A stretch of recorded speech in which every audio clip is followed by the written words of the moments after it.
de Rusia en Ucrania o la invasión de Rusia en Ucrania, Moscú contraatacó este sábado cuando el ministro de Asuntos Exteriores de Rusia, Sergei Lavrov, se dirigió a los delegados primero en un discurso en el Salón de la Asamblea General y luego se dirigió a la prensa internacional en una sesión informativa llena de recriminaciones contra Occidente, a la que describió como un imperio de mentiras. Citan acá en CNN: en los discursos de muchos oradores que hablaron antes que yo, ya se expresó la idea de que nuestro planeta común está experimentando cambios irreversibles y un nuevo orden mundial está naciendo ante nuestros ojos. Cita textual para Lavrov en su discurso ante los Estados miembros. Bueno, desde este martes 19 de septiembre comenzó esa semana de mayor interés, de clímax en la ONU. Es la Asamblea General 2023, que como saben ha reunido a mandatarios de todo el planeta. Para hablar de ello, para hablar de lo que deja esta asamblea, hemos querido contactar a Mariano de Alba, abogado venezolano, residenciado en España, especialista en Derecho Internacional y Relaciones Internacionales. Mariano, qué gusto saludarte, ¿cómo estás?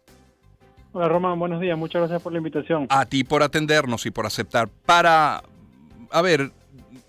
Reúnen en la Asamblea de Naciones Unidas, la Asamblea General 2023, a mandatarios del mundo para discutir cuáles fueron los temas, además, por supuesto, de la invasión de Rusia a Ucrania. ¿Cuáles fueron los temas sensibles?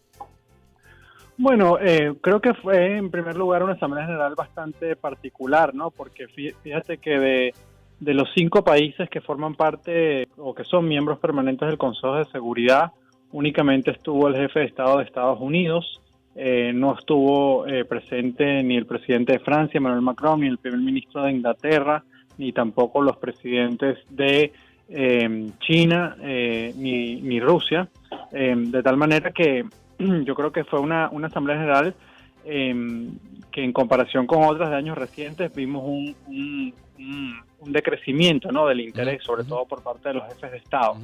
Hubo dos grandes temas, creo yo, en la Asamblea General. Uno tú lo ponías sobre la mesa, sobre todo pues ayudado mucho por el hecho de que el presidente de Ucrania, Volodymyr Zelensky, estuvo allí, se dirigió en persona no solamente ante la Asamblea General de la ONU, sino también ante el Consejo de Seguridad.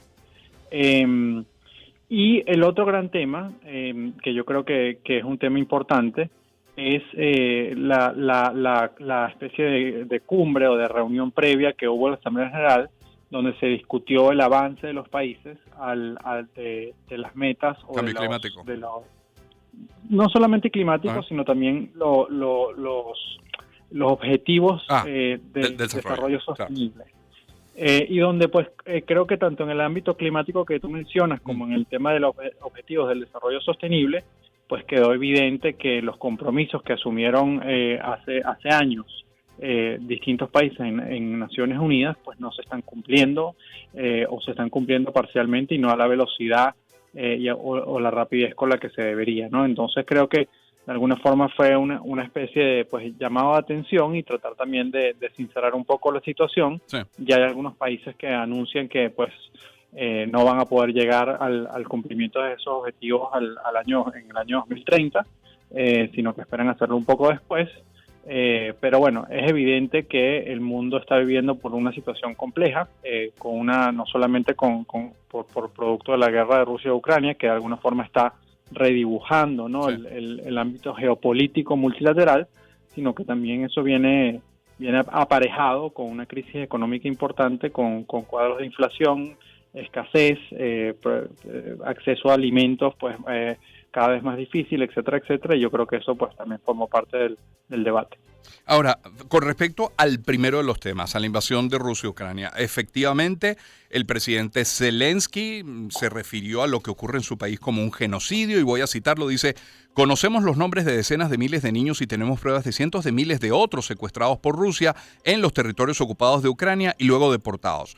Por otra parte, toma la palabra Sergei Lavrov, ministro de Asuntos Exteriores de Rusia, y dice que Occidente es un imperio de las mentiras. A lo que Joe Biden, presidente de Estados Unidos, ha dicho: Rusia cree que el mundo se cansará y le permitirá brutalizar a Ucrania sin consecuencias. A todas estas, el secretario general de la ONU dice, y lo voy a citar también: el mundo ha cambiado, nuestras instituciones no. No podemos abordar eficazmente los problemas tal y como son las instituciones, o sea, si las instituciones no reflejan al mundo tal y como es, en lugar de resolver los problemas, corren el riesgo de convertirse en parte del problema. Y en ese sentido, Mariano, ¿Qué países o líderes quedan mejor una vez finalizada la asamblea? ¿Qué países o líderes quedan peor? Incluso la ONU en su esencia como foro de debate, de discusión y de protección, ¿queda bien luego de esta asamblea?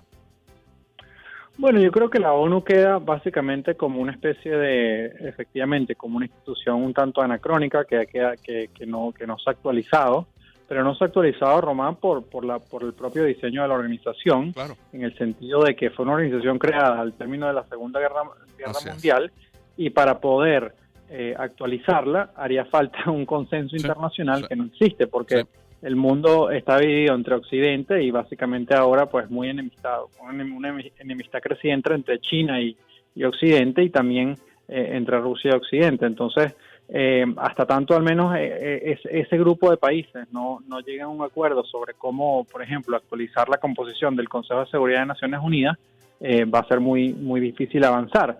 Pero decía yo que queda como una especie de mal necesario, porque en otros conflictos, y tú mencionabas, por ejemplo, ahorita, antes de que habláramos del conflicto de Nagorno-Karabaj, pero en otros conflictos, para irnos más cercanos a nuestra región, en otros conflictos la ONU sigue teniendo un papel muy relevante, ¿no?